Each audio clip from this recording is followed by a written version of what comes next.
ఇప్పుడైతే నేను అయ్యప్ప స్వామి టెంపుల్ గురించి అయితే చెప్తున్నాను. అయ్యప్ప స్వామి టెంపుల్ అనమాట. ఇదైతే పాదాలండి. అక్కడ వెళ్ళంగానే ఎంట్రన్స్‌లో సైడ్‌కి స్టెప్స్ ఉంటాయి. విజిట్ చేసుకోండి. నేనైతే పాపని ఎత్తుకొని తీస్తున్నానండి. వీడియో సరిగ్గా రావట్లేదు. ఏమనుకోకండి. సో, ఇక్కడైతే మొత్తం ఫస్ట్ టైమ్ అనమాట. ఇక్కడ ఉన్న టెంపుల్స్ ప్రతి ఒక్కటైతే నేను మీకు డీటెయిల్‌గా చూపిస్తాను. అంటే నేను మా ఏరియాలో అయ్యప్ప స్వామి చాలా ఫేమస్ అనమాట. బట్ అది ఎప్పుడు ఓపెన్ ఉండదు. జస్ట్ ఇప్పుడు అయ్యప్ప స్వామి మాలలు ఉంటాయి. అప్పుడు మాత్రమే ఓపెన్ ఉంటుంది. సో, నేనైతే ఇప్పుడైతే వెళ్ళాననమాట. ఈ వీడియో పెట్టడానికి కూడా చాలా టైం పడింది. ఎప్పుడో తీసేసాను. బట్ ఆ వీడియో అయితే అప్లోడ్ చేయలేదు. ఎవరైతే చిత్తూరుగా రావాలి అని అనుకుంటున్నారో కర్ణాటక స్టేట్ అయితే కంపల్సరీ అయ్యప్ప స్వామిని అయితే విజిట్ చేసుకొని ఇంకోటి ఇక్కడ ప్రతిరోజు భోజనాలు పెడతారనమాట. ఎంత నీట్ ఎంత బాగుందో చెక్ చేసుకోండి మీరే.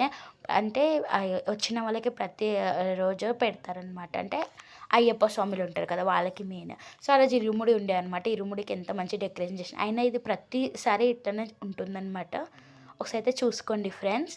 మీరు కూడా ఎవరైనా చిత్తూరుగల వచ్చి విజిట్ చేసుకోవాలంటే ఇదైతే చెక్ చేసుకోండి. ఓకేనా. Bye bye.